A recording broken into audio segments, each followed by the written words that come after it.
There are 64 possible codes of amino acids in our DNA structure made from 4 elements: carbon, oxygen, hydrogen, and nitrogen. By any means of logic, we should have all 64 codes activated within our DNA structure.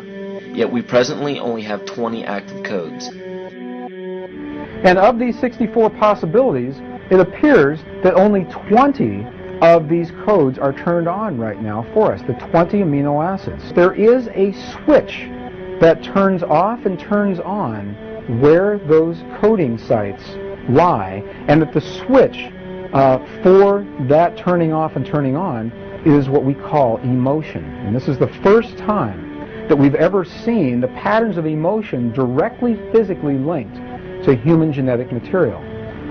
Well, fear is a long, slow wave of emotion. So this wave of fear is a long, slow wave and touches relatively few sites on this DNA. So an individual living in fear is limited to the number of antennae that they have available to them, whereas an individual living in the pattern of love, this is love in DNA. You can see it's a higher frequency, shorter wavelength. We have many more potential sites for coding along that genetic pattern.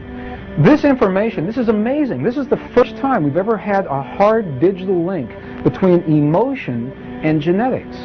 To show that vibration is the very foundation of existence, Hans Jenny developed what is known as cymatics in the 1940s to show that when vibrations of sound are passed through a form of media, there is a set pattern that will follow. When the frequency increases, the media develops into a more complex pattern.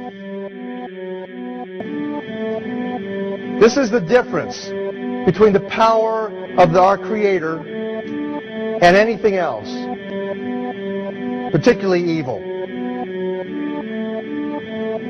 That you can go into a pitch black room full of evil, full of darkness, and light a little candle, and instantly that darkness flees. But you can't do the opposite. You can't go into a well-lit room full of truth and wisdom and righteousness and joy and health and harmony with the universal power. And you can't take any amount of darkness and go into that well-lit room and have any effect whatsoever. That is the metaphor which I frequently think of when I think that I'm not empowered. It is the greatest lesson for me, and I think for everybody else, to know that we're on the winning side and that we win in the end. Look, we now know there is enough to go around, all right? In other words, if we could truly collaborate with our fellow man, there would be enough to go around for the world. But none of us can break through our own models of the way the game goes enough to do the things necessary to bring about that realization. And it's only when there is enough that we can become back to we, both of us as subject, and experience the unity